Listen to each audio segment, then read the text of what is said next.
Boa noite a todos, é um prazer estarmos juntos aqui em mais uma aula e nós vamos tratar nessa aula de hoje, nessa live, do tema execução fiscal e prescrição. Mas a verdade é que quando eu comecei a preparar o material sobre prescrição, eu entendi que era imprescindível também nós falarmos um pouco sobre decadência, porque a decadência ela está atrelada à constituição do crédito e fica bastante difícil nós analisarmos a prescrição em matéria tributária sem olharmos primeiro para a questão da constituição do crédito, porque só a prescrição a partir do momento que eu tenho um crédito constituído. E há também um prazo necessário para a constituição deste crédito tributário. Então, o tema da aula de hoje é execução fiscal, prescrição, conforme está no slide aí que eu estou compartilhando com vocês. Então, vejam, prescrição, execução fiscal, e nós vamos tratar especificamente dos temas mais relevantes sobre a matéria do Superior Tribunal de Justiça e do Supremo Tribunal Federal, julgado recente do Supremo Tribunal Federal, sob o artigo 40 da Lei de Execução Fiscal.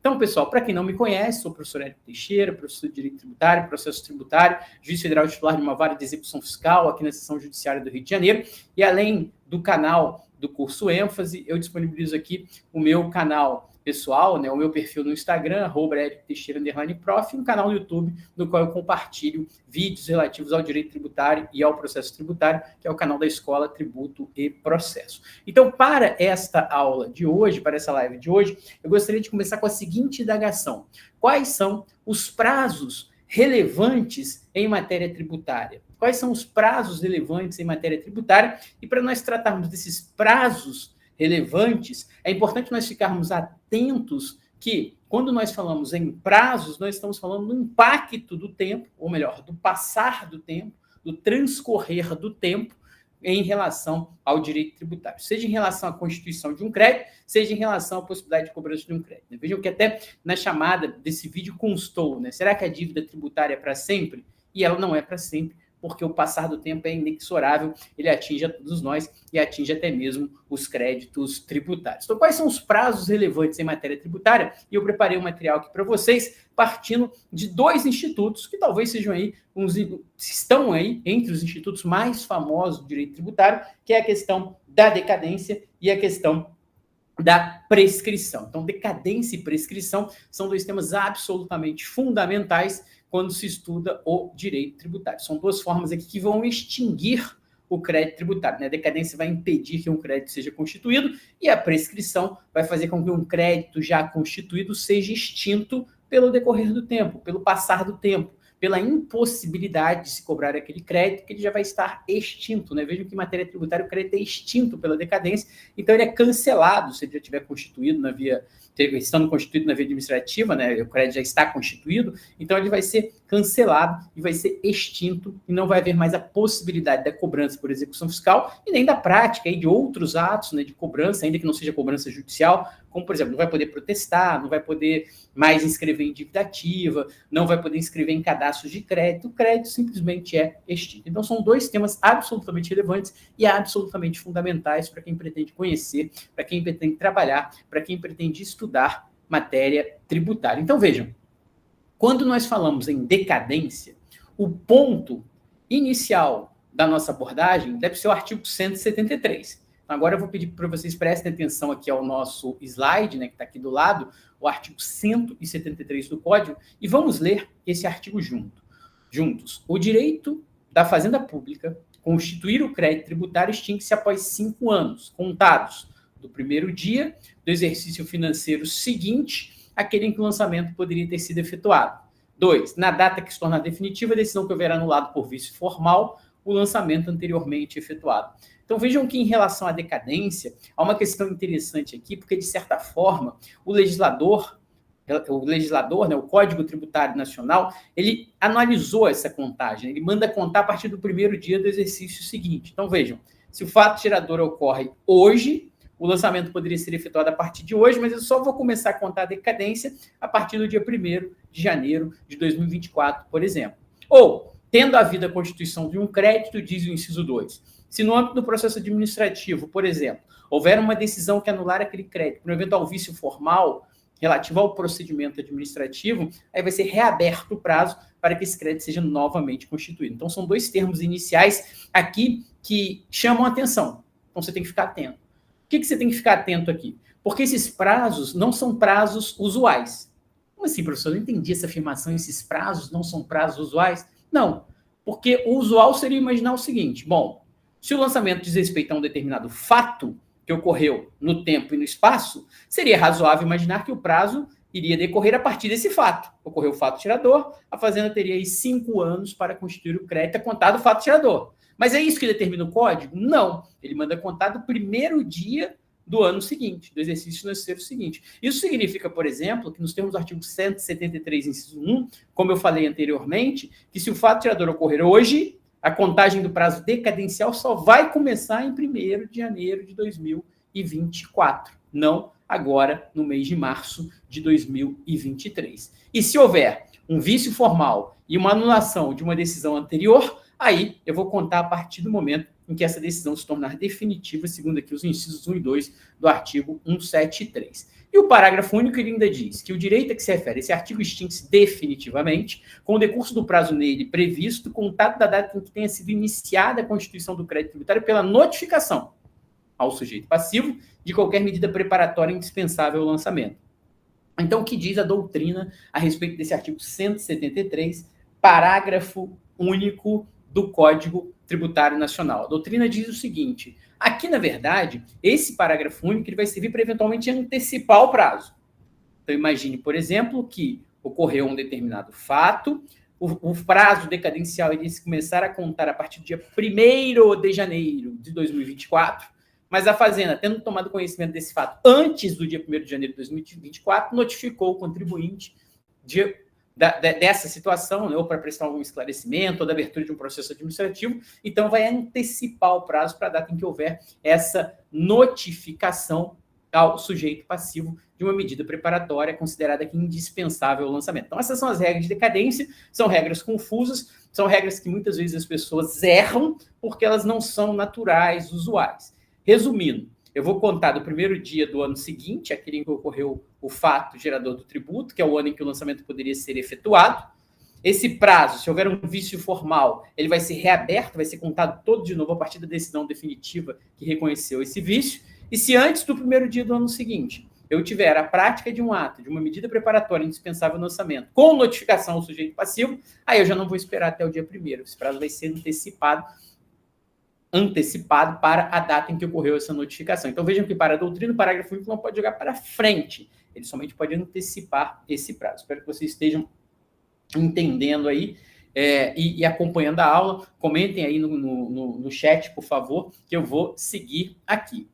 E no caso do tributo sujeito a lançamento por homologação, o que ocorre nos casos em que eu tenho um tributo sujeito a lançamento por homologação? Aqui a gente precisa saber, basicamente, o que é um tributo sujeito a lançamento por homologação. E o nosso ponto de partida é o Código Tributário Nacional. Nós temos que conhecer as modalidades de lançamento previstas no Código Tributário Nacional. O que é o lançamento? É o ato praticado pela autoridade administrativa que constitui o crédito tributário.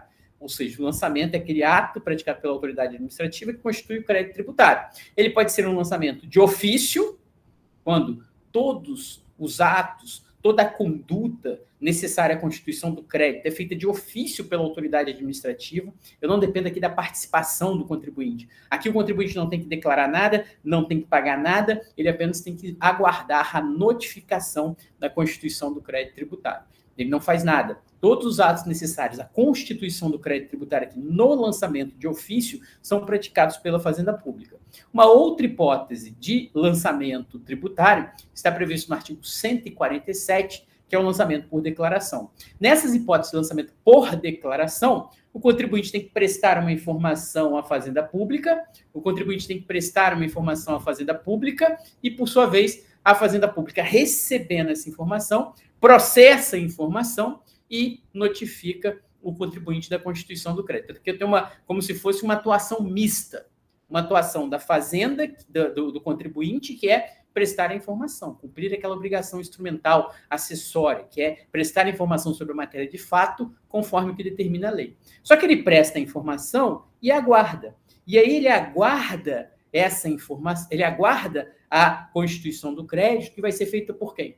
Pela Fazenda Pública. A Fazenda Pública recebe a informação, processa a informação, notifica o contribuinte e assim a constituição do crédito tributário. E, por fim, nós temos aqui o lançamento por homologação, no qual há tanto a participação da Fazenda Pública, ou melhor, no qual há tanta participação do contribuinte e a participação da Fazenda Pública é só ao final. Então, se a gente fosse fazer uma escala aqui, no lançamento de ofício, a Fazenda faz tudo. No lançamento por declaração, o contribuinte declara, a Fazenda recebe as informações, processa as informações, notifica o contribuinte da constituição do crédito. No lançamento por homologação. No lançamento por homologação, é a Fazenda Pública que faz, ou melhor, é o contribuinte que faz tudo, praticamente. A Fazenda só homologa a conduta do contribuinte. Então, vejam que aqui no lançamento por homologação, basicamente, quem declara, quem constitui o crédito, quem faz o pagamento do tributo é o contribuinte. Então, qual seria o ato da Fazenda aqui no artigo 150, parágrafo 4º, dos tributos sujeitos a lançamento por homologação? O ato da Fazenda Pública aqui é homologar de forma expressa ou tácita aquela conduta praticada pelo contribuinte, aquele valor que foi por ele declarado, aquele pagamento que foi por ele efetuado. Então, se a gente fosse fazer uma escala aqui no lançamento de ofício, eu tenho a participação exclusiva da Fazenda, no lançamento por declaração, eu tenho parte atuação do contribuinte, apresentação da declaração, e parte atuação da Fazenda, que vai processar, que vai fazer um auto de lançamento e notificar o contribuinte. E no lançamento por homologação, é o contribuinte que declara, paga e aguarda a homologação ou não por parte do poder público. Infelizmente, no Brasil, ou felizmente, sem entrar no mérito aqui, cada vez mais as obrigações tributárias são repassadas ao contribuinte e a Fazenda Pública age cada vez mais apenas homologando ou não homologando aquilo que o contribuinte fez. Se, por um lado, isso traz a vantagem do contribuinte poder administrar a sua vida fiscal, apresentando as declarações e os pagamentos pertinentes, por outro, isso faz com que ele tenha aí um custo com a administração dessas obrigações acessórias e desses pagamentos que devem partir, muitas vezes, da sua própria iniciativa. Então, vamos comentar aqui alguns comentários que são colocados aqui. Ana Paula Nogueira, ato ou procedimento? Vejam que, embora se fale que o lançamento é o procedimento, dentro desse procedimento, quando existe um procedimento ou um processo administrativo para o lançamento de um crédito tributário, o que é considerado em si o lançamento é aquele ato que constitui o crédito que é notificado ao contribuinte. Mas o código diz, né, que é o procedimento privativo da autoridade administrativa, tendente a verificar a ocorrência do fato gerador. Então, ali o código ele trata do lançamento como um procedimento. Mas quando a gente fala no lançamento, nós temos um ato administrativo em si que está constituindo o crédito tributário. Então, a gente pode ver o lançamento como procedimento, sim, se eu considerar todos os atos praticados dentro de um procedimento administrativo, dentro de um processo administrativo, para fins de apuração de um tributo. Vamos imaginar um exemplo. Um contribuinte fez uma declaração de bens e rendimentos. Tributo sujeito a lançamento por homologação. Nós estamos na terceira hipótese colocada no slide. Ele declarou que tinha que pagar um determinado valor e deduziu determinadas despesas. Ele informou que ele recebeu, deduziu várias despesas, informou que tinha que efetuar o pagamento de determinado valor e pagou. A Fazenda Pública, a Fazenda Nacional, receber essa declaração e esse pagamento antecipado do contribuinte, por sua vez, entendeu que haveria ali um pagamento menor do que aquele que seria devido, porque o contribuinte deduziu indevidamente, por exemplo, despesas médicas. Vamos imaginar que fosse essa a hipótese. E aí ele cai na malha fina. Caiu na malha fina, recebe uma notificação para fazer uma autocorreção, né, como se fosse uma autorregularização, para verificar se aquilo está correto ou não. Ele entende que está correto, a Fazenda entende que não. O contribuinte é intimado, notificado, junta documentos, comparece à sede da Receita Federal ou não, né? Faz hoje administrativamente, hoje quase tudo já foi objeto de virtualização, de processo eletrônico, ele apresenta ali os documentos, o fiscal pede outros documentos. Vejam que eu estou tendo um procedimento aí, um processo administrativo, muitas vezes, para que haja um processo, eu tenho que ter um procedimento em contraditório. Então, muitas vezes você vai ter ali a prática de determinados atos, manifestações, e aí, mas dentro desse procedimento, vai chegar um momento que a autoridade vai dizer, não, isso que você fez está errado, existe um valor adicional a ser pago, e aí eu vou ter um auto de lançamento, um auto de infração. Então, eu posso analisar tanto o lançamento quanto o procedimento todo, tendente a verificar a ocorrência do fato gerador, tendente a verificar, né, se a conduta do contribuinte foi correta, se o valor que ele pagou está correto ou não. Então, eu posso considerar o lançamento daquele ato administrativo no que foi consubstanciado num auto de lançamento, num auto de infração.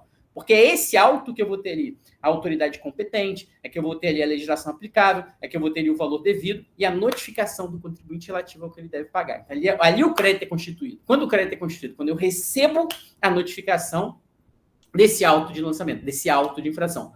Por isso, Ana Paula, que eu mencionei ato e não procedimento, porque em sentido estrito, eu posso dizer que o que constitui o crédito não é todo esse procedimento, embora ele seja constituído muitas vezes dentro de um procedimento, mas nem sempre, muitas vezes dentro de um procedimento, mas nem sempre. Bom, mas o ato, mas a constituição do crédito se dá quando eu sou notificado desse auto, desse ato administrativo, que tem ali uma autoridade competente, que tem ali uma forma prevista em lei, que segue ali o que determina a legislação tributária. Então, eu vou ter ali o cálculo da quantia devida, o sujeito ativo, que é a União, através da Receita Federal, que vai estar cobrando tributo do sujeito passivo, que é o contribuinte naquele caso, de acordo com a alíquota aplicável, a base de cálculo. Ela vai excluir aquela dedução indevida, vai refazer a conta, vai chegar ao valor e vai autuar o contribuinte. Quando ele recebe a notificação da autuação, é neste momento. Por isso que eu falei ato. É neste momento que eu recebo a notificação, que eu sou notificado, é que o crédito considera-se constituído. Durante todo esse procedimento, o crédito ainda não está constituído. Ele é constituído quando eu recebo essa notificação. Então, vejam que alguns autores preferem dizer o seguinte: na verdade, o lançamento é o ato administrativo que constitui o crédito, que muitas vezes é precedido de outros atos e sucedido de outros atos. Então, eu fui notificado, eu sou obrigado a pagar? Não, eu posso impugnar, eu posso apresentar um recurso na via administrativa, então o processo vai continuar se desenrolando para fim de que haja a constituição definitiva desse crédito dentro de um procedimento previsto em lei, dentro de um processo administrativo, no qual esse procedimento se dá em contraditório, né, com a possibilidade do contribuinte influenciar, impugnar, se manifestar, para que seja observado o devido processo legal aqui. Então, vamos lá.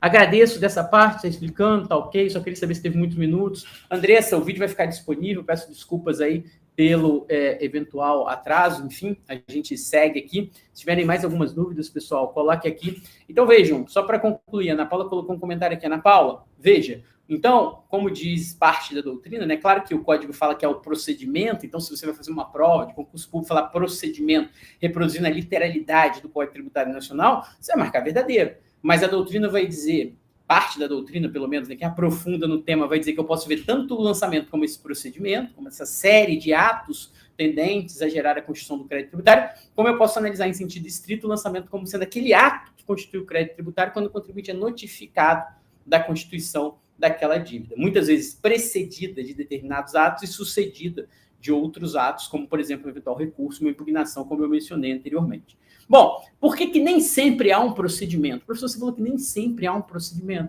Não, nem sempre há um procedimento. Se a gente pensar nos tributos sujeitos a lançamento de ofício, por exemplo, nem sempre há um processo administrativo, um procedimento em contraditório. Vamos imaginar que agora, né, no começo do ano, vamos pensar no IPTU, por exemplo, que é um tributo sujeito a lançamento de ofício. Então, vejam que no IPTU, que é um tributo sujeito a lançamento de ofício, muitas vezes você não vai ter um processo administrativo formalizado. O município tem todas as informações relativas aos imóveis, o município tem as informações relativas ao sujeito passivo, ele aplica a legislação e já encaminha ali a guia, o carnê do IPTU, que representa a notificação do sujeito passivo relativo ao crédito tributário do IPTU. E aí, muitas vezes, em processos judiciais, o contribuinte vem e diz: eu quero ver a cópia do processo administrativo. Mas não há cópia do processo administrativo. Você tem, muitas vezes, é feito de forma eletrônica pelo próprio município, é processado, já é emitida a guia e o contribuinte recebe. Claro que quando ele recebe a notificação, o carnê do IPTU, a guia, ele pode apresentar uma impugnação. Se ele apresentar uma impugnação, aí sim, né? Iniciar um processo administrativo, procedimento em contraditório, ele pode questionar o valor, ele pode entender que não deve IPTU, ele pode apresentar uma impugnação, mas enquanto ele não apresenta, o lançamento é de ofício, não tem ali um procedimento, muitas vezes formalizado, um processo administrativo formalizado para cada contribuinte. Isso é feito de forma automática pelo próprio sistema. Isso vai depender do caso. Professor, a cada notificação interrompe a prescrição? Afonso, nós vamos ver isso mais à frente. Deixa eu prosseguir aqui e respondo daqui a pouco a sua pergunta. Então, vamos lá. O que seria, então, o lançamento por homologação? O lançamento por homologação é aquele lançamento que ocorre quanto aos tributos cuja legislação atribui o sujeito passivo dever de antecipar. Vejam que é a palavra-chave aqui, para a gente entender se o lançamento é por declaração ou por homologação, é que no lançamento por homologação, Não basta que eu apresente informações ao poder público. Não basta que eu cumpra obrigações acessórias, deveres instrumentais, que eu apresente informações sobre a matéria de fato e aguarde ser notificado. No lançamento por homologação, a palavra-chave é o dever de antecipar. Que dever de antecipar? Dever de antecipar o prévio pagamento do tributo, de antecipar o pagamento do tributo sem o prévio exame da autoridade administrativa. Opera-se pelo ato em que é referida a autoridade, tomando conhecimento da atividade exercida, homologa ou não homologa essa atividade. Então, vejam, no lançamento de ofício, exemplo, IPTU, eu recebo a notificação. Como é que ocorre essa notificação? A notificação, segundo o STJ, ocorre quando o município encaminha a guia, o carnê de pagamento para a casa do contribuinte. Quando você recebe aquela guia, aquele carnê, aquele boleto para pagar o IPTU, você está sendo notificado do lançamento e aí você tem um prazo para pagar ou para apresentar uma impugnação. Você está notificado, lançamento de ofício. Ah, mas eu não apresentei nada, eu não me manifestei. O lançamento é de ofício. Lançamento de ofício significa que a autoridade toma a iniciativa e pratica todos os atos necessários à constituição do crédito. Lançamento de ofício aqui como modalidade originária. A própria lei, nos termos do artigo 149, inciso 1, diz que, nesses casos, é o próprio poder público que vai tomar a iniciativa de constituir o crédito tributário. Uma outra hipótese, lançamento por declaração. Onde é que ocorre o lançamento por declaração? Um exemplo comum é o ITBI, lançamento por homologação. Você vai apresentar as informações ao município, o município vai receber aquelas informações, vai processar aquelas informações, vai emitir uma guia. E você vai ser notificado ali do lançamento com a emissão da guia, para você recolher o valor devido a ITBI. Por que é lançamento por declaração aqui? Porque eu não consigo emitir a guia do jeito que eu quiser. Eu não consigo emitir a guia com base nas informações que eu entendo devido e depois o município que homologue ou não. Não, eu tenho que apresentar as informações na maior parte dos municípios, aguardar que o município analise e o município verifica se aquele valor é o valor de mercado ou não, se aquele valor é compatível ou não com a realidade daquele local. Se ele entender que não, ele pode abrir ali um processo administrativo, chamar o contribuinte para esses esclarecimentos, não emitir a guia naquele valor que o contribuinte pretende, enfim, vai ter início ali um procedimento administrativo, um processo administrativo contraditório para discutir o valor devido. Então, nesses casos do ITBI e do ITCMD, em muitos estados e muitos municípios, o lançamento é por declaração. Eu declaro a operação que eu vou fazer, a doação, eu declaro a transferência imobiliária, o poder público processa aquelas informações e me notifica. Então, vejam, qual é o lançamento aqui? O lançamento ocorre quando o município verifica o valor devido e me notifica para efetuar o pagamento ou para apresentar uma impugnação na via administrativa. E o lançamento por homologação? Qual é a grande peculiaridade do lançamento por homologação? O lançamento por homologação, a lei diz, olha, você que vai verificar, se houve fato gerador ou não. 2, você que vai calcular o tributo devido.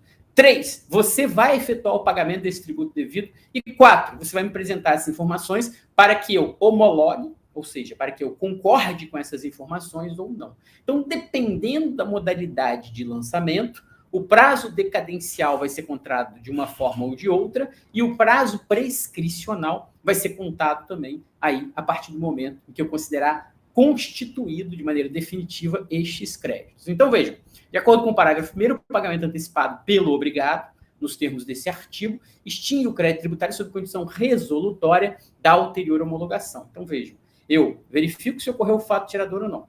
Eu apresento a declaração ao poder público. Eu faço o pagamento antecipado e eu aguardo. Aguardo o quê?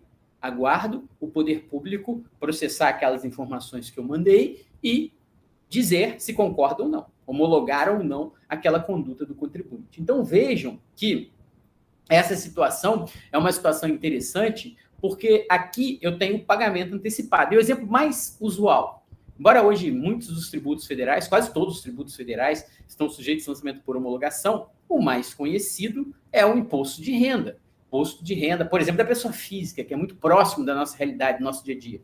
Como é que funciona? Bom, eu tenho que verificar os rendimentos, os bens e rendimentos que eu tive no ano de 2022, ano base 2022, tenho até uma determinada data do ano de 2023 para apresentar minha declaração e fazer o pagamento da quantia devida.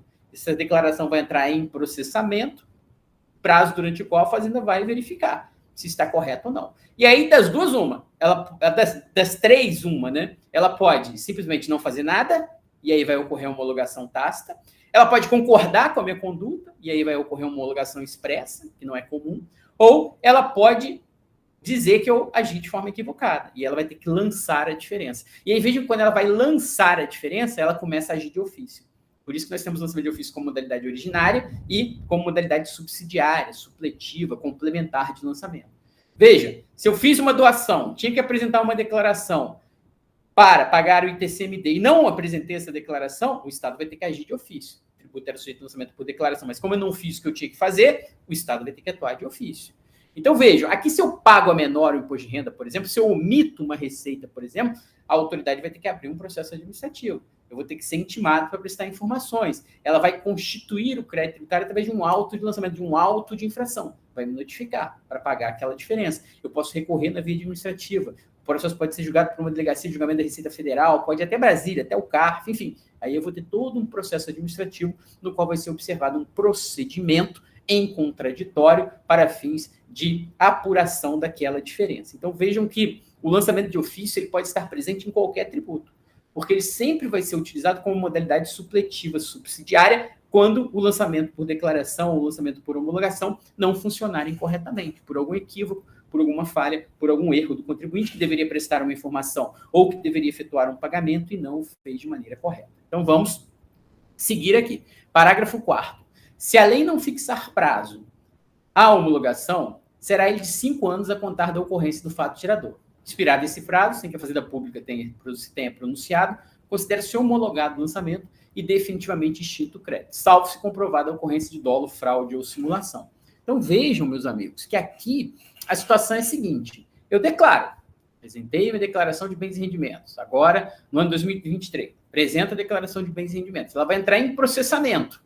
E aí o poder público vai ter o prazo de 5 anos, contados da ocorrência do fato gerador, para homologar ou não. Ou seja, eu vou ter que verificar quando ocorreu o fato gerador. E aqui eu chamo a atenção de vocês, uma vez mais, para esse problema do prazo ter como termo inicial um termo que não é natural, um termo que não seria aquele que a gente deduziria. Por quê? Porque o ideal aqui seria contar os 5 anos a partir do momento que eu fiz o pagamento. Eu apresentei minha declaração, que eu fiz o pagamento, mas não é do fato gerador. Então vejam que muitas vezes eu ainda nem declarei nada, eu nem paguei nada e já está contando a decadência. Já está contando a decadência, porque vamos supor que eu tenho um período de apuração trimestral, já ocorreu o fato gerador. Se eu tiver um prazo para declarar, está correndo a decadência. Contado desde quando? Desde a data da ocorrência do fato gerador. Então ela vai ter 5 anos da ocorrência do fato gerador para homologar ou não homologar aquela conduta. Então, se nós estivermos falando do imposto de renda do ano base 2022, cujo fato gerador ocorreu nesse período, de 1º de janeiro de 22 a 31 de 12 de 2022, ela vai ter o prazo a partir de 1º de janeiro de 23 até o final, vamos contar aí, né? 23, 24, 25, 26, até final de 27, para fazer o lançamento de ofício, caso entenda que há alguma diferença. Salvo a hipótese de dolo, fraude ou simulação. E aí, esse parágrafo 4º é um dos parágrafos mais discutidos e que já gerou mais demandas aí na jurisprudência do STJ. Por quê? Porque aqui já houve muita discussão sobre a contagem, sobre a forma de contar esse prazo. Vou trazer aqui algumas para vocês. Bom, segundo a súmula 555 e o tema 163 do Superior Tribunal de Justiça, vamos ler juntos. O prazo decadencial quinquenal para o fisco constituir o crédito tributário conta-se do primeiro dia do exercício seguinte àquele que o lançamento poderia ter sido efetuado. Até aí, ok. Lançamento de ofício e lançamento por declaração, não há dúvidas. Conta do primeiro dia do ano seguinte. Fato gerador ocorreu hoje. Primeira coisa que eu tenho que olhar, qual é a modalidade de lançamento? De ofício, vai começar a contar 1º de janeiro de 24. Por declaração, vai começar a contar a decadência 1º de janeiro de 24. Lançamento por homologação, 5 anos contados do fato gerador para fazendo homologar ou não o pagamento antecipado realizado pelo contribuinte. Regra. E as exceções? Vamos ver aqui. Conta-se do primeiro dia do exercício seguinte aquele em que o lançamento poderia ter sido efetuado nos casos em que a lei não prevê o pagamento antecipado da exação, lançamento de ofício, lançamento por declaração, ou quando, a despeito dessa previsão legal, o mesmo inocorre. O contribuinte não faz aquilo que ele deveria fazer. O que ele deveria fazer? Declarar e pagar o tributo antecipadamente, submeter à autoridade administrativa e aguardar a homologação ou não desse pagamento antecipado. Mas ele não faz. Não há pagamento antecipado. Aí o STJ vai dizer o seguinte: O mesmo inocorre sem a constatação do dolo, fraude de simulação do contribuinte, inexistindo declaração prévia do débito. Quando, a despeito da previsão legal, o mesmo não ocorre, sem a constatação de dolo, fraude ou simulação do contribuinte, inexistindo declaração prévia do débito. E, por outro lado, o tema 163 vai dizer, a súmula 555 vai dizer, quando não houver declaração do débito, o prazo decadencial quinquenal para o fisco constituir o crédito tributário conta-se na forma do 173, inciso 1. Nos casos em que a legislação atribui ao sujeito passivo o dever de antecipar o pagamento sem prévio exame da autoridade administrativa. Então, vejam que esses temas aqui, o tema e a súmula 555, ela acaba por resumir o entendimento do STJ sobre a matéria. E qual é esse entendimento do STJ sobre a matéria? Primeiro, que eu preciso observar, a primeira coisa que eu preciso observar aqui é a modalidade de lançamento. Lançamento de ofício, de onde eu conto o prazo decadencial? Do primeiro dia do ano seguinte. Lançamento por declaração, de onde eu conto o prazo decadencial? Do primeiro dia do ano seguinte. Lançamento por declaração, primeiro dia do ano seguinte. Lançamento por homologação, 5 anos contados do fato gerador é a regra. E quais são as exceções? Vamos ver aqui. As exceções são, primeiro, se o tributo for declarado e pago, imagine que o contribuinte declara e paga uma quantia menor do que aquela que seria devida, 5 anos do fato gerador. Se o contribuinte, por outro lado, ele não declara e não paga, como não há uma declaração, como não há um pagamento a ser homologado, a gente cai na súmula 555 e no tema 163. Aí vai ser o primeiro dia do exercício financeiro seguinte.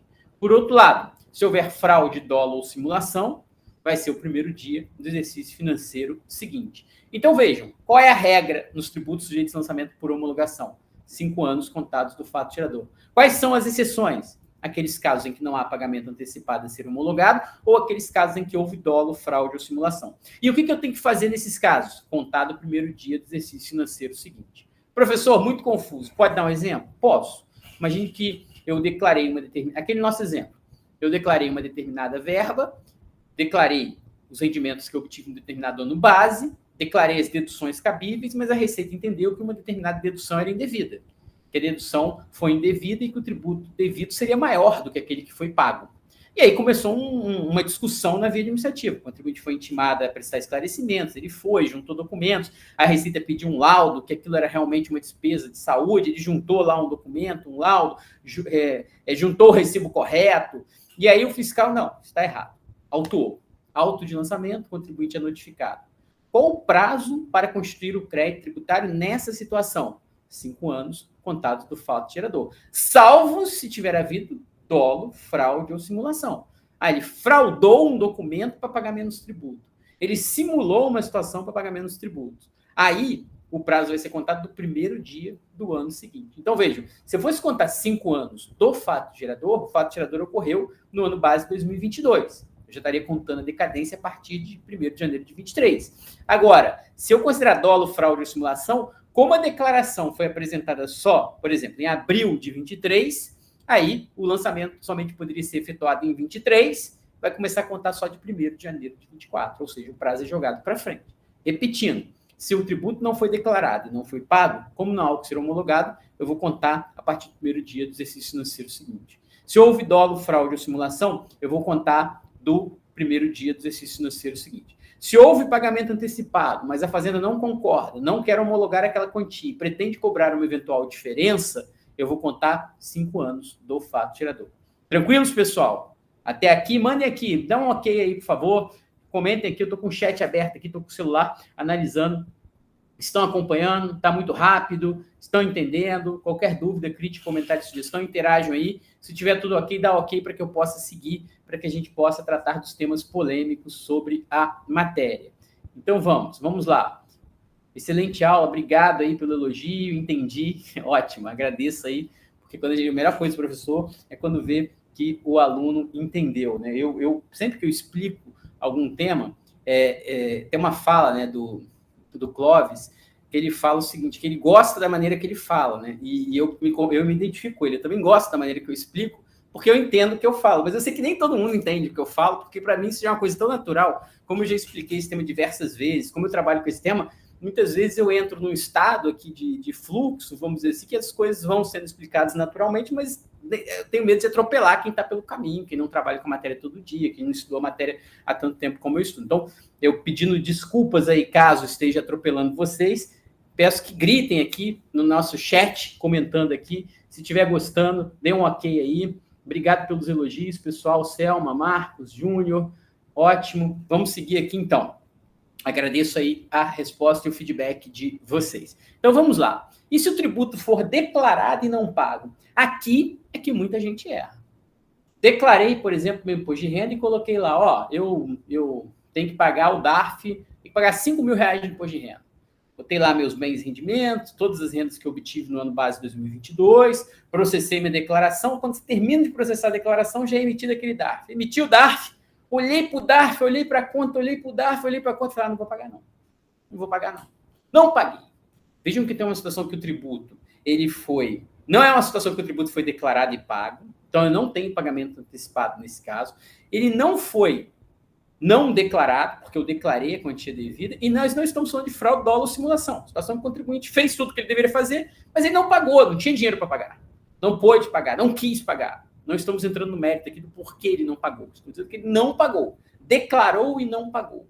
Vocês têm que ficar atentos a essa situação, porque quando o contribuinte declara e não paga uma determinada quantia, a gente entra numa outra questão que também é entendimento simulado do Superior Tribunal de Justiça, que é o seguinte: a entrega da declaração pelo contribuinte, reconhecendo o débito fiscal, ela constitui o crédito tributário, dispensada qualquer outra providência por parte do fisco. Então, isso já gerou muita discussão. Porque, vejam, quando eu confesso a quantia devida, quando eu declaro, encaminho a declaração ao fisco, a partir do momento que eu encaminho a declaração ao fisco com um débito reconhecido, confessado, constituído por mim, dentro dos tributos de lançamento por homologação e dentro de outros institutos tributários, como a declaração de compensação, por exemplo, quando eu encaminho essa declaração, o fisco recebe essa declaração e o crédito está constituído.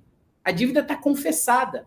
Então, vejam, neste caso, não é necessário que seja aberto um processo administrativo.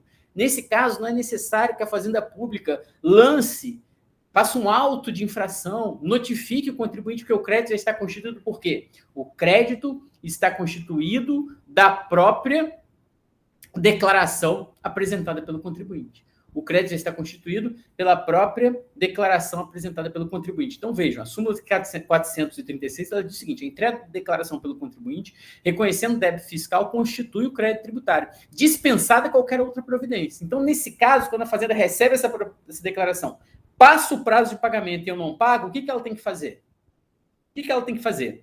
Tem que encaminhar o débito à Procuradoria-Geral da Fazenda Nacional para inscrever a endividativa e revisar a execução fiscal. Mas aí vem a Fazenda e diz o seguinte: mas eu não estou concordando 100% com essa declaração apresentada pelo contribuinte, eu quero cobrar mais. Ok, ela vai ter que desmembrar o processo, vai ter que abrir um processo administrativo para constituir o crédito relativo à eventual diferença e vai ter que encaminhar o que está confessado para cobrança. Ah, mas é o mesmo período de apuração. Não importa, de acordo com a jurisprudência, o que já está confessado vai ser encaminhado para cobrança. Se ela quiser cobrar uma diferença, ela vai ter o prazo de 5 anos para eventualmente fazer um auto de lançamento, um auto de infração para cobrar essa diferença. Então vamos lá. Se houver dolo, a data da contagem do fato tirador é o primeiro dia do exercício seguinte após a verificação do dolo. Veja que aqui, Gilmar, nós estamos falando de um dolo que aconteceu antes, né? Porque vai jogar para frente. Agora, caberia essa interpretação que você colocou aqui, né? Seria um dolo posterior, mas é difícil imaginar aqui um dolo. Como é que seria esse dolo posterior? Né? O contribuinte faz uma nova declaração, ele muda a declaração originária, ou ele frauda um documento para mascarar uma determinada situação. Então, a gente teria que verificar aí qual seria a hipótese do caso concreto, mas a priori, o que nós estamos falando aqui de uma situação em que já houve uma fraude, um dolo, ele apresenta uma declaração, e aí eu vou jogar um ano para frente. Se já houve o processo administrativo, já está tramitando, ele frauda um documento para tentar comprovar aquilo que ele fez, aí o processo já vai estar em curso, dificilmente vai precisar jogar isso mais um ano para frente ou contar a partir dali, né? Porque o dolo aí seria posterior. Bom, vamos lá. Estava com saudade da aula de direito tributário desse professor. Obrigado, Henrique. Obrigado pelo carinho. Geralmente, na aula, eu prefiro ler o material, contudo, a aula dele é muito fluida. Muito obrigado, professor. Boa noite, Luiz Alexandre, enfim. Obrigado aí, pessoal. Vamos seguir aqui. Então, veja, a entrega da declaração ela já constitui o crédito. Declarado e não pago o débito tributário, por exemplo, diz o STJ, é legítima a recusa da expedição da certidão positiva com efeito de negativa. Então, vejam, o contribuinte, se ele apresenta a declaração e constitui o débito, ele não vai ter mais direito à certidão positiva com efeito negativo, ele já tem um débito confessado, constituído, declarado e não pago. Esse débito tem que ter escrita em dívida ativa e encaminhado para cobrança pela Procuradoria-Geral da Fazenda Nacional. Então, vejam, às vezes, eu como juiz de vara de execução fiscal, estou lá analisando um processo, e aí vem um contribuinte, o advogado do contribuinte diz assim, eu quero as cópias do processo administrativo porque não houve uma nulidade no processo administrativo. O contribuinte não foi notificado, não teve direito de impugnar, não teve direito de se defender, a Fazenda lançou esse crédito sem notificar o contribuinte. E às vezes o advogado erra, às vezes não é nem uma questão de defesa, às vezes é erro. O advogado olhou e falou, mas cadê o processo administrativo? Aí o contribuinte diz, não houve processo administrativo. Aí o advogado, mas que absurdo, como é que esse crédito foi constituído? Aí ele vai e fala, nulidade do processo administrativo. Só que o que o cliente não contou para o advogado é que aquela dívida foi por ele declarada, confessada. Então, nesse caso, você não tem um procedimento administrativo com notificação, com impugnação, com contraditório. Ele encaminhou a declaração. Quando ele encaminha a declaração, a DCTF, quando ele encaminha a GFIP, declaração de bens e rendimentos, declaração de compensação, confissão para fim de parcelamento, quando a lei atribui a essas declarações a eficácia constitutiva do crédito, o crédito é constituído pelo contribuinte. Quando ele manda a declaração, a Receita recebe o crédito constituído. Se ele não paga no prazo, pode ser encaminhado para fins de cobrança. Então, vejam que muitas vezes não vai haver um processo administrativo mesmo aqui. Não vai haver um procedimento em contraditório. O crédito foi constituído por um ato único, praticado pelo contribuinte que encaminhou a declaração. Ah, professor, mas ele errou. Ele errou. E agora? Agora, ele pode fazer uma declaração retificadora para retificar aquela declaração anterior, para excluir aquela dívida, vai ter que demonstrar ali, juntar os documentos que a Receita pedir. Muitas vezes a Receita abre, aí sim, a Receita abre um procedimento para correção daquela dívida declarada, daquela dívida informada, que o contribuinte declarou por equívoco. Acontece também, já vi casos, por exemplo, o contribuinte errou, informou um bem, um valor como sendo tributável e não era. Informou que deveria recolher imposto de renda num caso e não era para ser recolhido. E aí não pagou. E ele falou, e agora, como é que eu faço? Agora você vai ter que apresentar uma declaração retificadora. Você vai ter que desconstituir esse crédito que você mesmo constituiu. E se a Receita não aceitar a retificadora? Você vai ter que ir para o judiciário. Ué, mas eu posso ir para o judiciário desconstituir um crédito que eu mesmo constituí? Vejam que pergunta interessante, né? Eu posso ir para o judiciário desconstituir um crédito, ajuizar uma ação anulatória da declaração que eu mesmo fiz, do crédito constituído pela declaração que eu mesmo fiz. Posso? Posso. Claro que eu posso. A obrigação tributária é uma obrigação ex lege e não ex voluntate. Então, ainda que eu tenha constituído devidamente por erro, por um problema contábil, por uma falha, por um erro na interpretação, por uma mudança de entendimento que eu tive depois de ter declarado, porque eu descobri depois que não era para declarar, ainda que eu tenha pago aquele valor, vou poder entrar com a ação de repetição de débito. Se eu declarei, vou poder entrar com uma ação anulatória daquele débito. Vejam, aqui a declaração ocorre a Constituição ocorre pela própria declaração do contribuinte. Então vamos lá, agora vamos falar um pouco de prescrição. Qual é o termo inicial do prazo prescricional? É curioso, nós já estamos aqui há bastante tempo e o tema em tese era prescrição, e nós vamos chegar agora na prescrição. Mas vamos lá, qual é o termo inicial do prazo prescricional? Bom, de acordo com o Código Tributário Nacional, a ação para a cobrança do crédito tributário, ela prescreve em 5 anos, contado da data da sua constituição definitiva.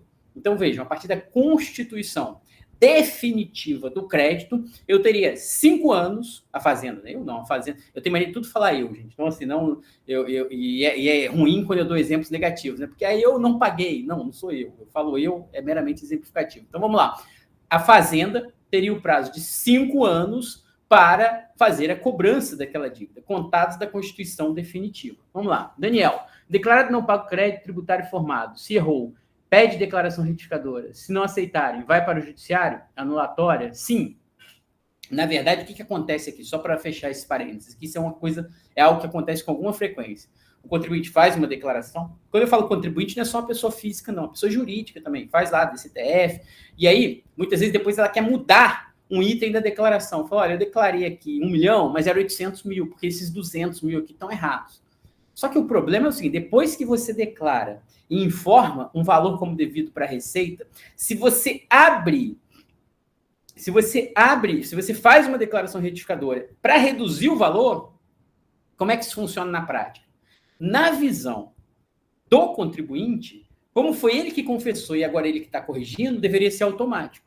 Só que existe instrução normativa regulando o tema e não é assim que ocorre.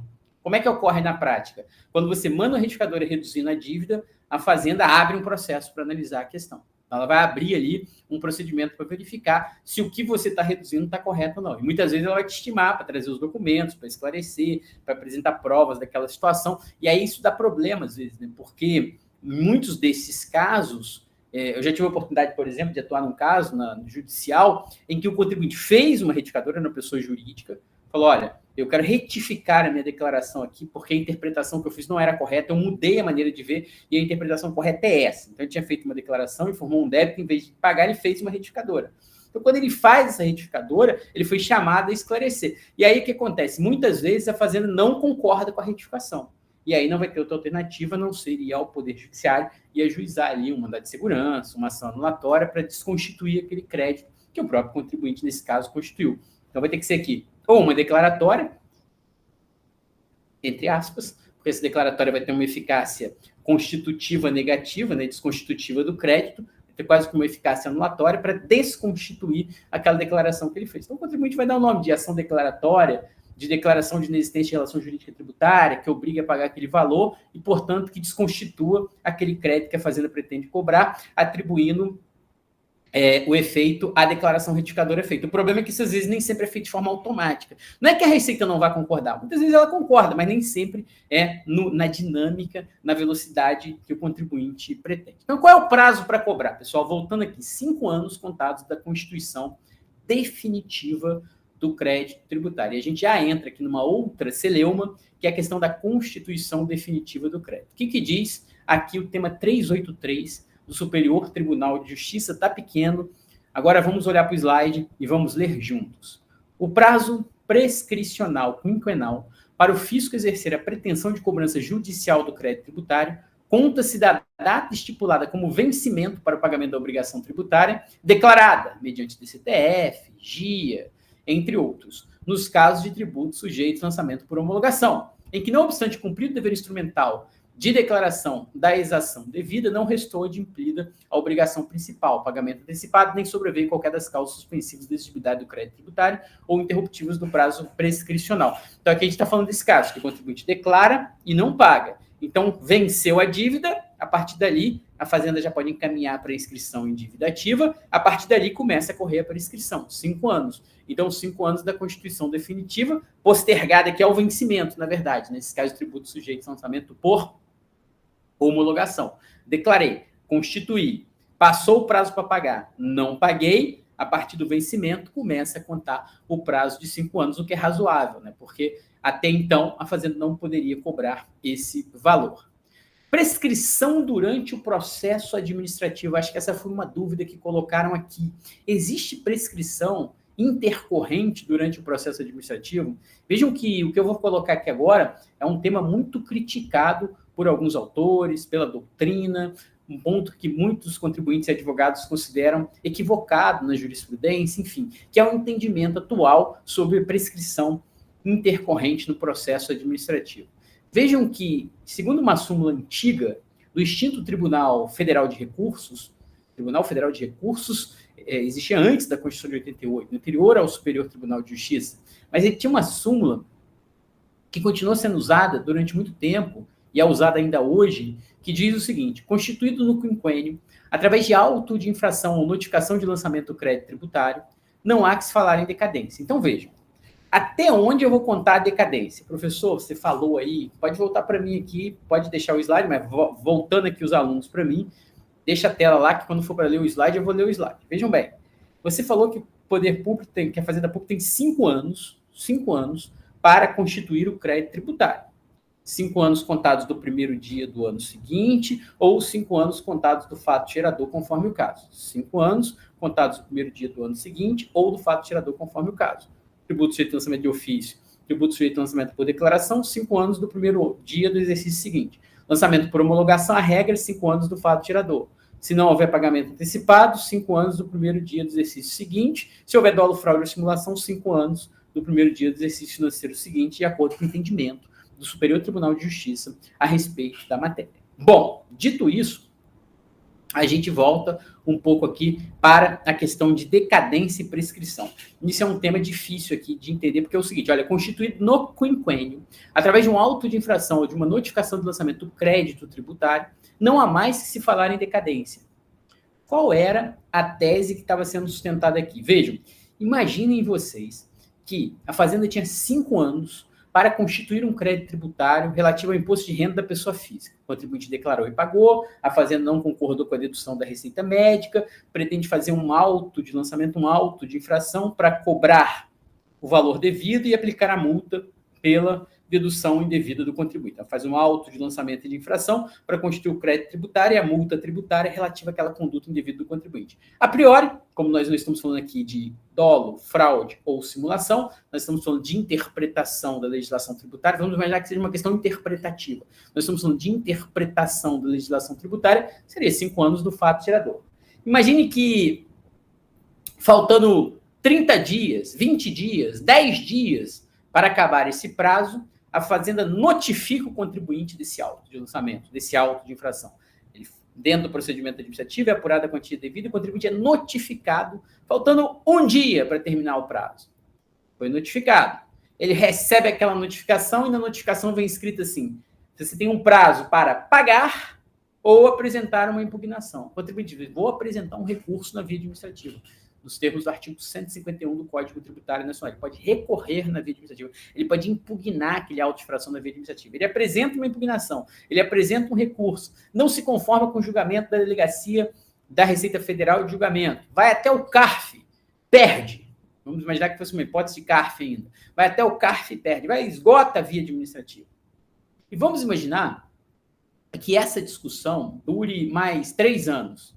Então vejam, do fato gerador até a constituição definitiva do crédito foram 8 anos. Aí o contribuinte vai dizer, já houve decadência. Porque, na verdade, o prazo decadencial deveria ser de 5 anos para que houvesse a constituição definitiva do crédito. E a constituição definitiva do crédito seriam 5 anos para a Fazenda me notificar e para analisar todos os recursos de acordo com as leis cabíveis. Só que não é isso que está dizendo a súmula, não é este o entendimento do STJ. Por quê? Até quando o STJ conta decadência? Até o momento que eu recebo a notificação.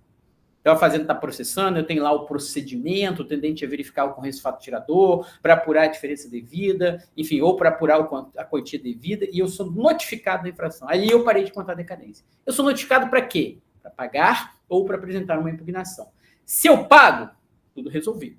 Se eu apresento uma impugnação, eu vou ter o início ali, vou ter continuidade daquele processo administrativo. Vai ter uma impugnação, uma fase litigiosa relativa ao crédito tributário, uma discussão se a quantia é devida ou não. Então, vamos imaginar que eu esteja numa hipótese em que eu recorra, em que eu apresente essa impugnação. Vejam que tudo que acontece depois da notificação que eu recebi, a priori não vai ter relevância aqui no que diz respeito à decadência. A decadência vai contar do fato gerador ou do primeiro dia do exercício financeiro até a data que eu recebo essa notificação. Bom, abriu o processo administrativo, demorou 10 anos para que fossem julgados todos os recursos. Ocorreu decadência? Não, porque a decadência é contada até a notificação. Ocorreu a prescrição, porque passou mais de 5 anos da constituição do crédito, para que ele pudesse começar a ser cobrado na via judicial? Também não vai ocorrer a prescrição. Por quê? Porque flui, voltando para a súmula agora, flui a partir da notificação, em princípio, o prazo prescricional. Só que, de acordo com o Código Tributário Nacional, artigo 151, esse prazo fica suspenso até que sejam decididos os recursos administrativos. Então, em matéria tributária, nós não temos, em regra ou em tese, prescrição intercorrente na via administrativa. Porque, ou bem a Fazenda constitui o prazo durante os 5 anos, e aí nesses 5 anos eu estou contando a decadência, ou ela não constitui. Se ela não constituiu nos 5 anos, decaiu. Se ela constituiu nos 5 anos, o crédito já está definitivamente constituído. Recebi a notificação, vale até a notificação, não é só até o lançamento, o contribuinte tem que ser notificado. Foi notificado? Está constituído.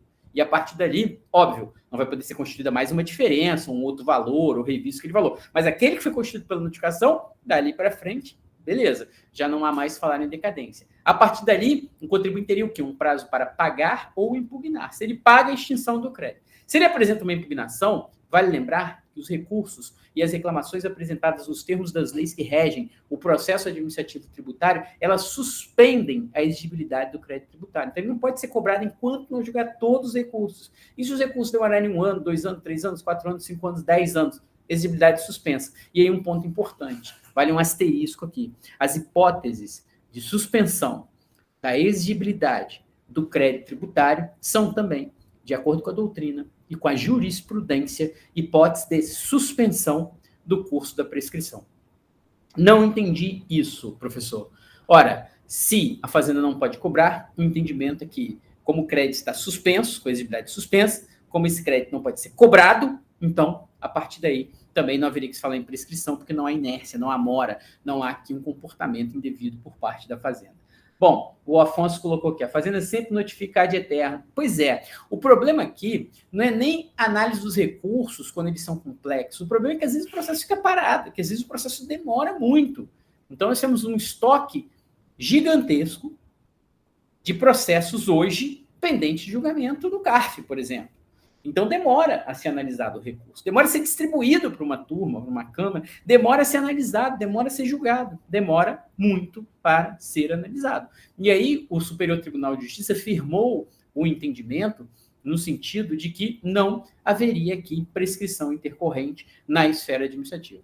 A notificação do auto de infração faz cessar a contagem da decadência para a constituição do crédito tributário, exaurida a instância administrativa, com o decurso do prazo para impugnação com notificação do seu julgamento definitivo e esgotado o prazo concedido pela administração para o pagamento, inicia-se a prescrição. Então, a gente tem aqui um vácuo, ou seja, fato tirador, notificação, a partir daqui, aqui eu conto a decadência, notificação para pagar ou impugnar, impugnou, durante recurso administrativo eu não conto nada, constituição definitiva, prazo para pagamento, começa a contar a prescrição. O que acontece aqui nesses exemplos que eu estou colocando aqui, né? Vejam, daqui até aqui eu estou contando a decadência. Durante todo esse período aqui do processo administrativo, eu não estou contando nada, não tem nem decadência nem prescrição, em regra, né? Claro que houve um lançamento equivocado, houve alguma falha, aí vou ter que ver se é vício formal ou não, que é uma outra discussão. Mas, em regra, durante todo esse processo aqui, todo esse tempo aqui do processo administrativo, não está se decidindo nada. Constituição definitiva, quando acaba a discussão sobre os recursos administrativos, quando acaba o prazo para pagar, aí, a partir dali, eu teria o início do prazo prescricional. Então, é um ponto importante aqui. Não pode suspender e correr prescrição juntos. Se está suspenso, não prescreve. Exatamente, Daniel, porque aqui, quando, por exemplo, vamos imaginar um caso em que isso acontece na prática. Caso comum na prática. O juiz defere uma tutela antecipada para suspender a exigibilidade do crédito. O crédito já foi discutido na via administrativa, já está definitivamente constituído, já está no prazo para ajustamento da execução fiscal, né, já começou a contar a pressão, o juiz deferiu a liminar. Agravo de instrumento, o tribunal manteve o deferimento da liminar. Juiz julgou procedente o pedido. Apelação da União. Julgada a apelação, foi para o STJ. O STJ manteve, foi para o Supremo Tribunal Federal. O Supremo deu razão à Fazenda. O processo ficou durante 8 anos com exigibilidade suspensa. Eu poderia contar a pressão nesse prazo? Não, não poderia. Outra hipótese em que isso ocorre, parcelamento. O contribuinte parcela a dívida, confessa, parcela a dívida, fica anos pagando parcelamento, mas não há o pagamento definitivo. Depois de 6 anos, ele vai dizer, agora já passaram 6 anos, eu vou parar de pagar. Não, durante todo esse período, não há que se falar em prescrição. Girliane, tá certinho. Se há suspensão da exigibilidade, a Fazenda não pode ser prejudicada, pois ela não pode executar o crédito. É exatamente esse o entendimento do Superior Tribunal de Justiça. E o problema é esse período intermediário. Por que esse período intermediário é um problema? Porque vejam, meus amigos, como o crédito tributário ele tem uma vida longa no Brasil, né? Um longo percurso para fins de se chegar ao Poder Judiciário. É por isso que nas execuções fiscais, muitas vezes o crédito que chega já é um crédito antigo, já é um crédito desgastado, muitas vezes a pessoa jurídica já não existe mais, já deixou de existir. Por quê? Porque você imagina que a Fazenda tem 5 anos para lançar. Notificou o contribuinte do lançamento, ela não tem nem prazo para concluir o processo administrativo. Vamos imaginar que demorou 10 anos, mas demorou 4 para lançar, demorou 6 anos de processo administrativo. Ela tem mais 5 para cobrar. Então, pode estar sendo executada hoje uma dívida de 15 anos atrás, ou mais, de 20 anos, de 30 anos. Claro que eu estou exagerando, né? Mas, enfim, esse período sem prescrição intercorrente faz com que haja a possibilidade de haver um longo lapso temporal entre a ocorrência do fato e a cobrança definitiva da dívida. Bom, seguindo aqui. Quais fatos interrompem a prescrição? que interrompe a prescrição? Vamos lá. Bom, quando a gente fala em prescrição, a gente tem o parágrafo único do artigo 174, acompanhando comigo aqui no slide, eu vou ler agora, que diz o seguinte: a prescrição se interrompe pelo despacho do juiz que ordenar a citação em execução fiscal. Então, vejam, a prescrição começa a contar da constituição definitiva, vencimento da dívida, a fazenda em tese teria ainda 5 anos para efetuar a cobrança. Então, eu vou contar da constituição definitiva, do vencimento da dívida até o despacho do juiz. E o despacho do juiz, segundo o STJ, retroage a data do ajuizamento da execução. Resumindo, de forma bastante simples, a fazenda tem 5 anos para ajuizar a execução. Essa é a regra. Ou seja, constituído o crédito tributário, vencida a dívida, não tendo ocorrido o pagamento naquele prazo, vencida a dívida, começando a mora do contribuinte, a fazenda tem 5 anos para ajuizar a execução fiscal. O que interrompe a prescrição? É o despacho do juiz que ordenar a citação. Vejam que eu fiz questão de deixar nesse slide a menção à redação dada pela Lei Complementar 118, de 2005. Por que eu fiz questão de deixar essa menção? Porque antes da Lei Complementar 118 não era o despacho, era a efetiva citação do devedor. Não era o despacho que ordenava a citação, era a efetiva citação do devedor, que retroagia a data da exame da doação, desde que a demora não fosse imputável ao exequente, mas que fosse inerente aos atos da execução. Enfim, mas hoje é o despacho do juiz que ordenar a citação. Então, diz o STJ, se o despacho foi após a entrada em vigor da Lei Complementar 118 de 2005, ou seja, praticamente todos que ainda estão tramitando hoje, haja visto o tempo já decorrido desde a Lei Complementar 118 de 2005, mas se o despacho foi depois da Lei Complementar 118 de 2005, ele já suspendeu, ou melhor, ele já interrompeu aquela prescrição que estava em curso. Além disso, o protesto judicial, vejam que eu destaquei aqui, judicial, o STJ entendeu cabível, assim como a jurisprudência, que é possível o protesto da CDA. Protesto extrajudicial da CDA é um meio alternativo à execução fiscal, é um meio de cobrança alternativo, é uma nova forma de cobrar a dívida, né? E fomentar a prática desses atos extrajudiciais. E uma dessas condutas da Fazenda é o protesto judicial. Então, ela vai protesto o título. O devedor vai ser negativado, vai poder ser incluído em cadastro de devedores, enfim, vai ficar com o nome sujo, ela vai poder protestar a dívida. Mas esse protesto extrajudicial da CDA, ele não interrompe a prescrição. O que interrompe a prescrição é o protesto judicial, o que não é comum na área federal, mas poderia ocorrer. Já vi em relação a conselhos de fiscalização, já vi em relação a municípios, mas em relação à União, Fazenda Nacional, não é comum essa figura do protesto. Por qualquer ato judicial que constitua o devedor em mora, também é um artigo um pouco usado aqui, e ele está atrelado ao artigo 40, que nós vamos analisar na sequência. Por quê? Porque o artigo 40 trata dos atos judiciais que interrompem a prescrição. E essa já é a pergunta aqui da Giliane. Giliane não, do Gilmar. Quando a juizada de execução começa o novo prazo prescricional, começa na forma do artigo 40, que é o objeto da aula que nós vamos analisar na sequência. Por qualquer ato inequívoco, ainda que extrajudicial, que importe em reconhecimento do débito pelo devedor. Quando é que o devedor reconhece o débito? A hipótese mais comum, mais usual de reconhecimento do débito por parte do devedor é o parcelamento. E aí, de acordo com o Superior Tribunal de Justiça, o pedido de parcelamento, ainda que indeferido, ele interrompe o prazo prescricional, porque ele caracteriza uma confissão extrajudicial do débito. Então, sempre que o contribuinte vai parcelar, ele tem que pensar o seguinte: está no 4º ano da prescrição. Se ele parcela, vai interromper a prescrição. E aí, se depois ele parcela e não paga, você vai ter mais 5 anos para cobrar aquela dívida de acordo com a súmula 653 do Superior Tribunal de Justiça. E na execução fiscal, para a gente já começar a endereçar aqui a dúvida do Gilmar. E na execução fiscal? Bom, na execução fiscal, a prescrição se interrompe, né, como nós vimos, pelo despacho do juiz que ordenar a citação na execução fiscal.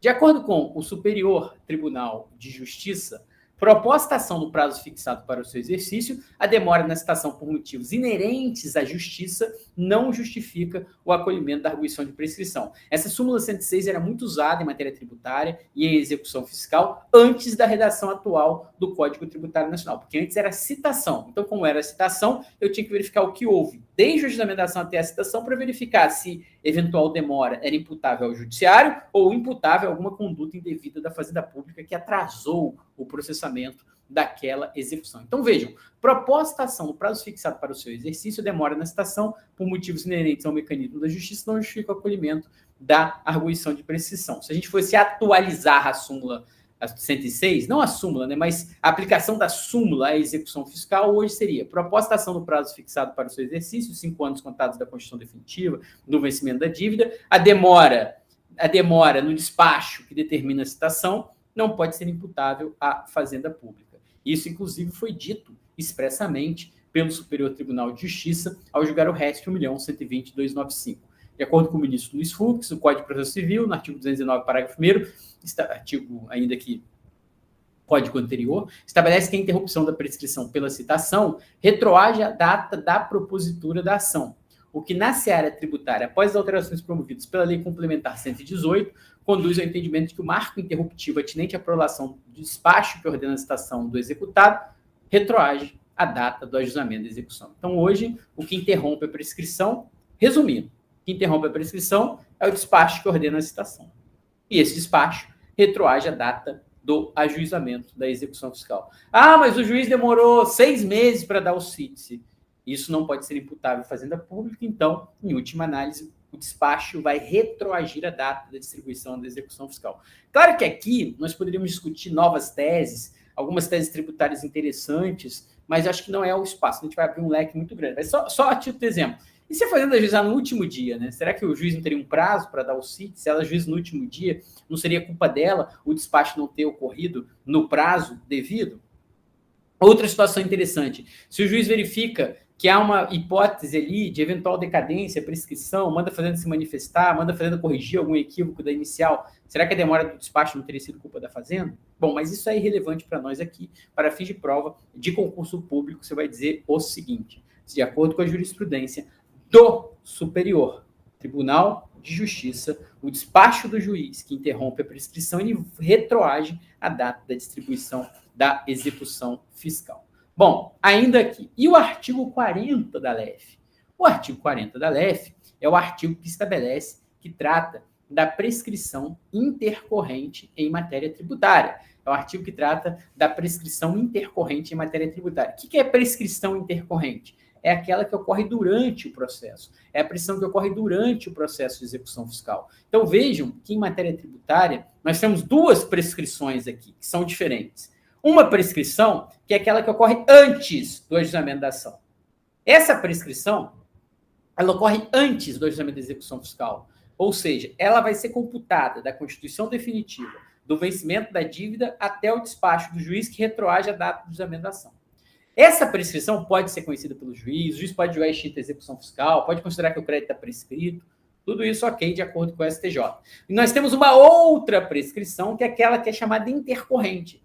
Essa prescrição intercorrente, ela pressupõe que a prescrição tenha sido interrompida pelo despacho, que retroage a data da execução fiscal, e comece a contar de novo. E aí ocorre uma prescrição durante o processo. Então, veja o que? Nós não temos prescrição intercorrente no processo administrativo, de acordo com o entendimento do STJ.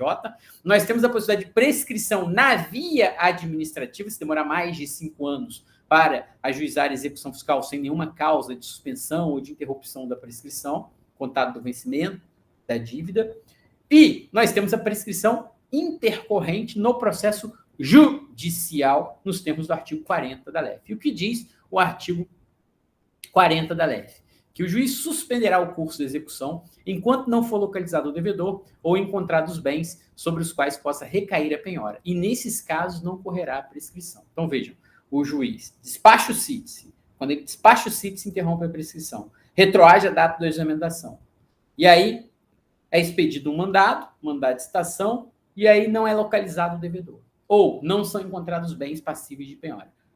O juiz suspenderá a execução e a prescrição não volta a correr. Porque o Gilmar perguntou aqui, começa a correr novo prazo de prescrição? Começa, mas ainda não começou, de acordo com o artigo 40 caput. E aí a gente segue.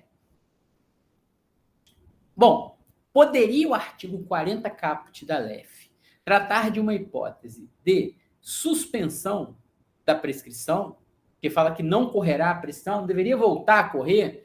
Vejam que aqui nós entramos numa outra discussão, que é a exigência de lei complementar para tratar de decadência e prescrição.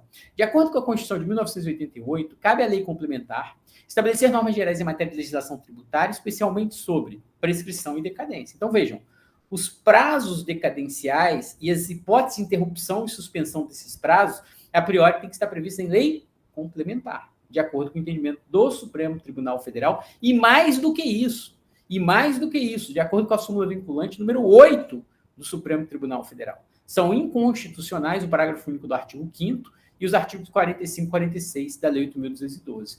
Vejam que o artigo 45 e 46 diz o seguinte: para cobrar dívida relativa à Seguridade Social, a Fazenda tem 10 anos para constituir e 10 anos para cobrar.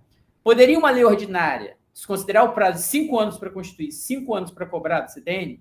O Supremo Tribunal Federal editou uma súmula vinculante dizendo que não. Aqui, de acordo com o artigo 146, esses prazos têm que ser veiculados por meio de lei complementar. Esse prazo teria que ser veiculado por meio de lei complementar. Para quê? Para que haja aqui um tratamento uniforme, nacional, ao tema decadência e prescrição. Para que haja um tratamento uniforme, nacional, ao tema de decadência e prescrição. Imaginem, meus amigos, o caos que seria se nós admitíssemos que cada município, que cada estado que integra a federação legislasse sobre o prazo de decadência e prescrição. Então, no Rio, a prescrição poderia ser 10 anos, em São Paulo, 5, em Minas, 2, na Bahia, 20.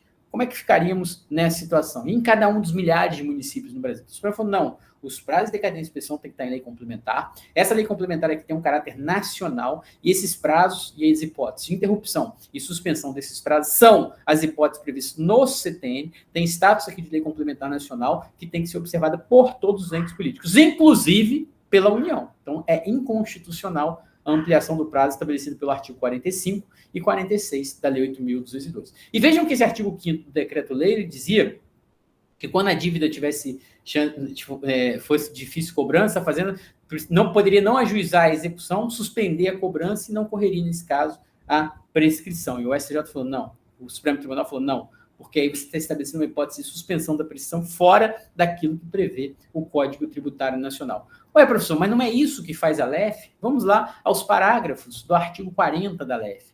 Suspenso o curso da execução, será aberta a vista dos autos ao representante judicial da Fazenda Pública. Decorrido o prazo máximo de 1 ano, sem que seja localizado o devedor ou encontrado bens penhoráveis, o juiz ordenará o arquivamento dos autos. Encontrados bens que sejam a qualquer tempo, o devedor ou os bens serão desarquivados. Qualquer tempo, o devedor ou bens, os autos serão desarquivados para prosseguimento da execução.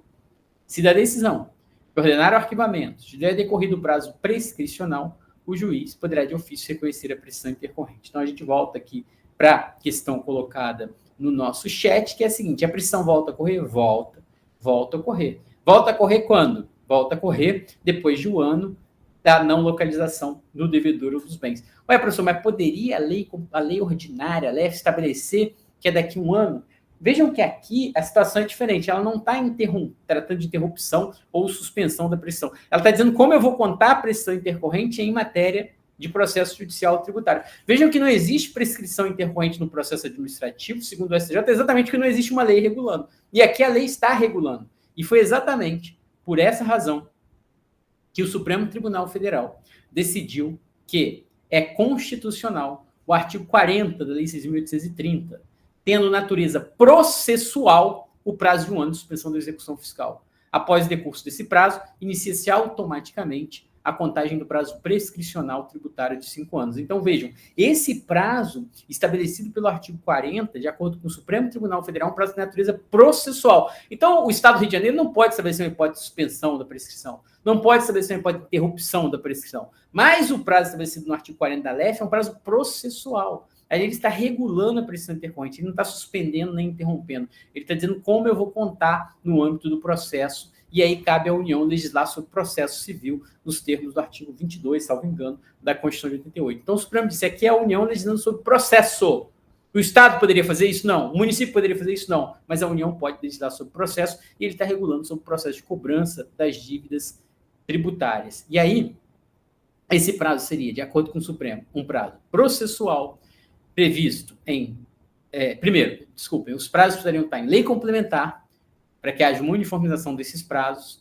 O prazo do artigo 40 é um prazo processual, então ele pode ser veiculado por lei ordinária federal, que vai ser observada pelos entes políticos, né, porque nós estamos tratando aqui de legislação sobre processo civil, sendo que a legislação ordinária pode estabelecer regras processuais. De acordo com o ministro Barroso, a mera condição processual para que haja o início da contagem do prazo prescricional de 5 anos, não viola a exigência de lei complementar. Então, não cabe lei complementar para tratar de interrupção ou suspensão da prescrição. Não cabe lei complementar, É necessária a lei complementar para tratar de prazos de decadência e de prazos de prescrição.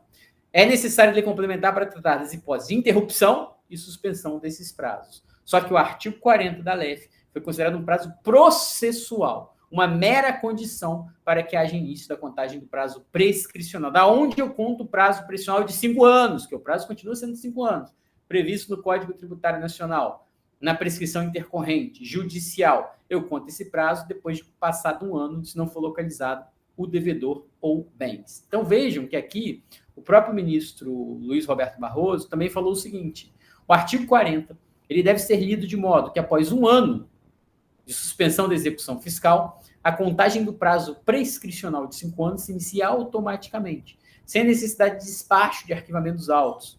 Impedir o início automático da contagem após o término da suspensão poderia acarretar a eternização das execuções fiscais. Então vejam que aqui continua valendo aquilo que o Superior Tribunal de Justiça definiu como sendo 1 mais 5, os 6 anos, para que a gente conte a prescrição intercorrente. Então ampliar em um ano o prazo? Não é que ampliar em um ano. É um ano que ela não começa a contar e, processualmente falando, ela começa a contar um ano depois da não localização do devedor ou bens. Então eu vou ter aqui um prazo de 5 anos, só que o termo inicial desse prazo vai ser o prazo de um ano a partir da não localização do devedor ou bens. Ou seja, nós aqui temos que pensar o seguinte: e o STJ? Bom, aqui continua valendo o STJ. Então o que decidiu o Supremo? Basicamente decidiu o Supremo que o artigo 40 é constitucional e que continua valendo, então, para nós aqui, a jurisprudência do Superior Tribunal de Justiça. Pessoal, peço paciência aí, estou terminando, agradeço aí quem continuou até agora, né? Foi um pouco mais longo do que eu havia projetado, mas enfim, vamos seguir aqui. E o STJ? O STJ tem diversas teses fixadas aqui em sede de recursos repetitivos, nos quais ele entendeu que o prazo de um ano de suspensão do processo e do respectivo prazo prescricional tem início automaticamente na data da ciência a respeito da não localização do devedor ou da inexistência de bens. Então, o juiz despacha o CITES. Interrupção da prescrição. Retroage a data do ajustamento da execução fiscal. Houve prescrição antes do ajustamento? Não. Então, beleza. Está resolvido o problema anterior. E o problema posterior? Mandado de citação expedido, não localizado o devedor. Localizado o devedor, mas não localizado bens. A partir do momento que a Fazenda tem ciência da não localização de bens, ela tem um ano para se mover e tentar achar bens. Depois desse um ano, começa automaticamente a correr os 5 anos da prescrição intercorrente. Então, vejam, o prazo de um ano da suspensão do processo e do respectivo prazo tem início automaticamente na data da ciência da Fazenda Pública a respeito da não localização do devedor ou da inexistência de bens. E aí, nós temos o sistema 567, que diz o seguinte: havendo ou não prescrição da Fazenda Pública e havendo ou não pronunciamento judicial nesse sentido, fim do prazo de um ano, inicia-se o prazo prescricional aplicável. Então, são 6 anos, né? A gente conta, na prática, 1 mais 5. Não localizou o devedor e bens? Quando é que foi isso? Foi aqui. Quando é que a Fazenda foi notificada? Nessa data. Então, um ano sem contar, um ano depois disso, eu já começo a contar os 5 anos do artigo 40 da Lei de Execução Fiscal. E o que vai interromper a prescrição nessas hipóteses? Tema 568 do STJ. A efetiva constrição patrimonial, a efetiva citação, ainda que por edital, são aptas a interromper o curso da prescrição intercorrente, não bastando para tal um mero peticionamento em juízo, requerendo, por exemplo, a feitura da penhora sobre ativos financeiros ou outros bens. E aqui, essa jurisprudência do STJ, ela atende, resolve um problema das varas de execução fiscal. E eu falo isso com propriedade, porque eu sou juiz titular de uma vara de execução fiscal há mais de 10 anos. 10 anos, vai fazer 10 anos esse ano, enfim. Então, aqui nós temos um tema interessante. Por quê? Porque muitas vezes a gente não conseguia aplicar o artigo 40 na prática, porque a Fazenda ficava peticionando. Agora eu quero o Bacenjude, eu quero o Cisbajude, eu quero que seja feito o Renajude, estou juntando esse documento aqui, tem um novo endereço. E aí você não conseguia suspender o processo para contar os 5 anos a partir da suspensão. E a STF falou, não precisa.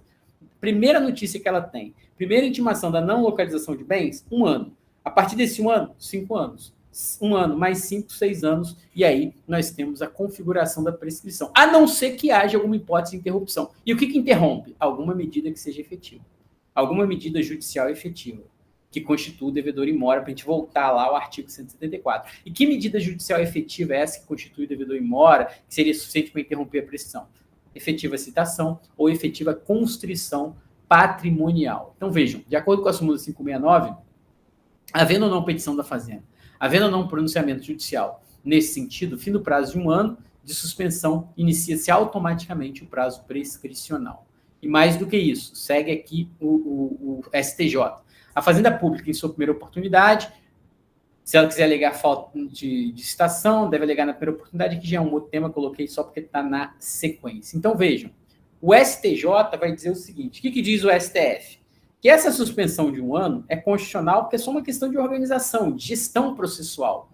O processo chega na justiça, o juiz dá o CIT, se retroage a data do exame de execução fiscal, interrompe a prescrição. Teve prescrição antes? Não. Então, beleza. Então, agora vamos olhar daqui para frente. Daqui para frente, da primeira notícia que a Fazenda tem, da primeira intimação que ela recebe, da não localização do devedor ou da não localização de bens, ela tem 1 ano, sem considerar a prescrição a partir dali, para se mover. O que você vai querer? O que você vai fazer? Eu vou pedir isso, vou indicar um endereço tal, vou indicar o bem tal. Ela pode formular o pedido que ela entender cabível, mas ela tem 1 ano. A partir desse 1 ano, dessa primeira notificação a respeito da não localização do devedor ou da não localização de bens, eu tenho 5 anos da prescrição intercorrente. Bom, e o prazo para redirecionamento? Aqui um outro tema interessante aqui, que é o seguinte, o prazo para redirecionamento, de acordo com o tema 444 do Superior Tribunal de Justiça, tem que ser contado da diligência da citação da pessoa jurídica, 5 anos da diligência de citação da pessoa jurídica é aplicável quando